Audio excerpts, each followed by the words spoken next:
Hello idiots of all shapes and sizes, welcome back to another video. Today I'm going to show you guys how to crack and download Wondershare Filmora on X. Yeah, let's get to it. The first thing you're gonna do is go to the first download link in the description. I'll have it labeled. And it'll bring you to this website, and it's a safe website. You won't get any viruses from it. All you do is hit download, and I'll cut to when this is done. Alright, when the download is done, what you gotta do is minimize your browser, and I forgot to mention this earlier, but this works on all browsers, and just drag your file up onto your desktop. Or if you just have an issue where you just can't put it on your desktop, you can just do it through your regular file explorer. It doesn't matter. All you do is extract it here. You click extract here. Doesn't matter what you use, and it'll be right here. You can delete the original zip. You don't really need it. And yeah, just open the file and click on this Filmora thing right here, where the blue bar is. Hit yes. Next. Next. You can put this wherever you want, but I'm going to put this in a different file, or in a different drive. Next. Next. Right now here, all you need to have on is create desktop icon. That's all you need. And you can turn that off. So hit next. And I'll cut to when this download is over. Alright, so that's done. Just open Wondershare Filmora. Just do oh, it's already opening. It's already opening. You can just close that. You can.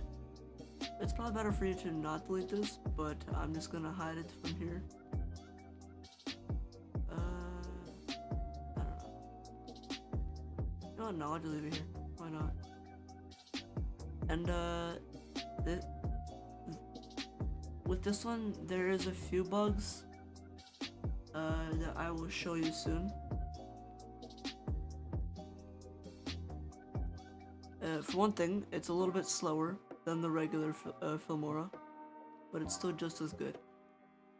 So now, if I grab a random piece of footage, which I'll cut to in a sec. Alright, we have some random footage. All you gotta do is just drag it down, and we have this random piece of footage. So you can just hit export, and it'll immediately do this. And now I'm just gonna set this to the proper file, but I'm going to put this in here. Actually, no, I'll just do regular games. No, I'm gonna save it to here. That's my proper folder. And you can save it to whatever you want. None of these really matter, but it's better to just select a specific file. And if I hit export, yeah, it's a little bit slow, but nothing I can do about that. I'll cut to when it stops freezing.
there you go. It's now exporting. And as you can see, there is no watermark.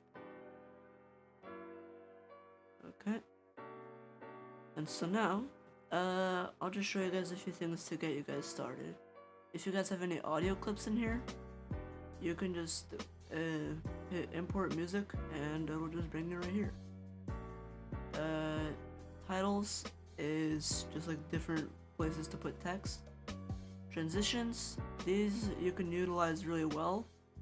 It's just different ways to make your screen go from one thing to another. Effects, these are not bad, but it's usually better to just get your own. My personal favorite is chromatic aberration, and there's a old film here that I really like.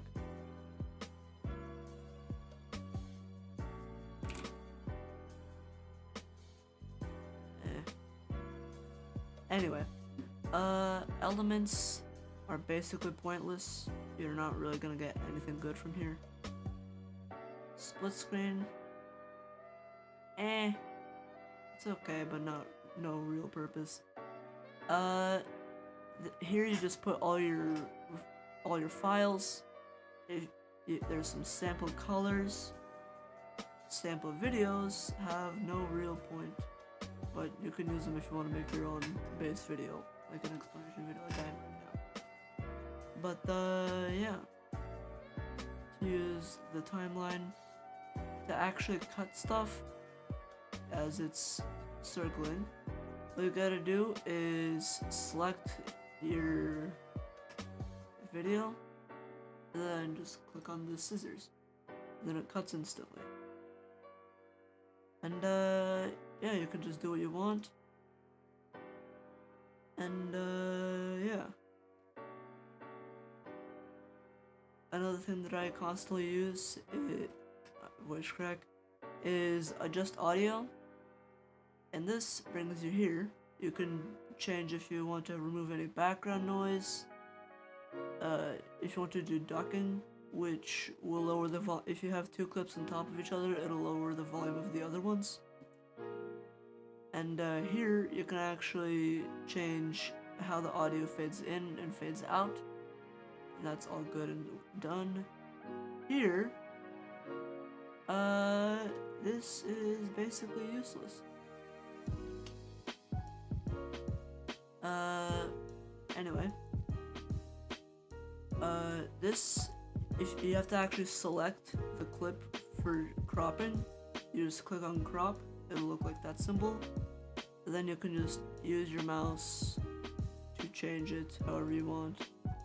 And this entire selection is the amount of time that this is, and it's going to stay in this very position, like this.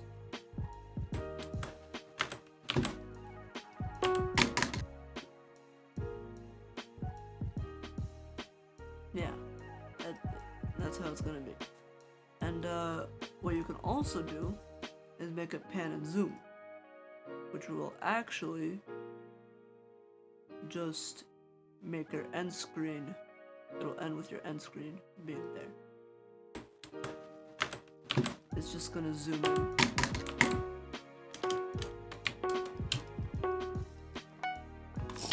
Until you're at the very end of the point. Anyway, and then after that, sometimes you might want to record a voiceover. What you do is you click on voiceover, create voiceover, select your microphone.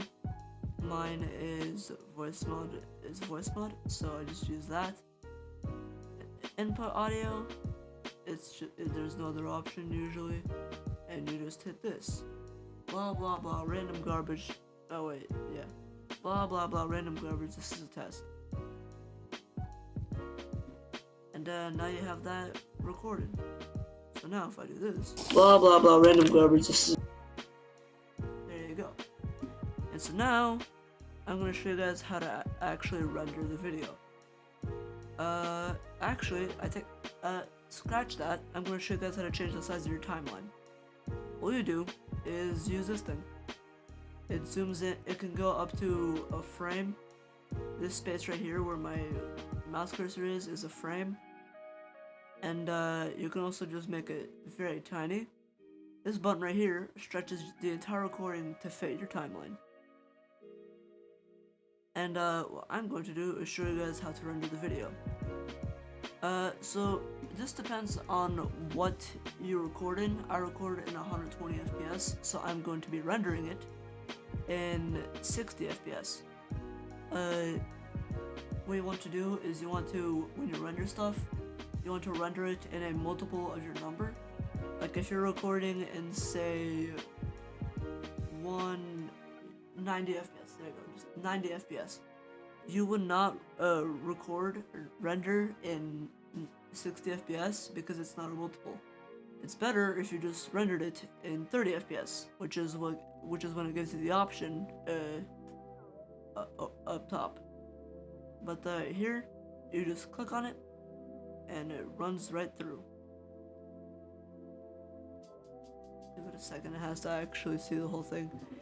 Anyway, there you go. It takes a little bit, but when it's done, there you go. It'll go to the very end. And you can see the green bar showing where it actually goes. Anyway, and when you're done rendering, what you do is hit export, find the file that you want to export it to, and click on this.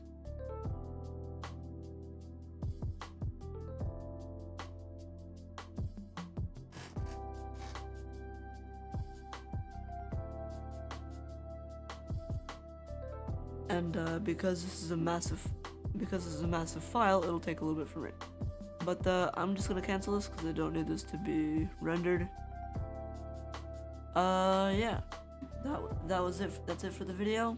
I hope you guys enjoyed, and yeah, I'll see you guys next time. Bye.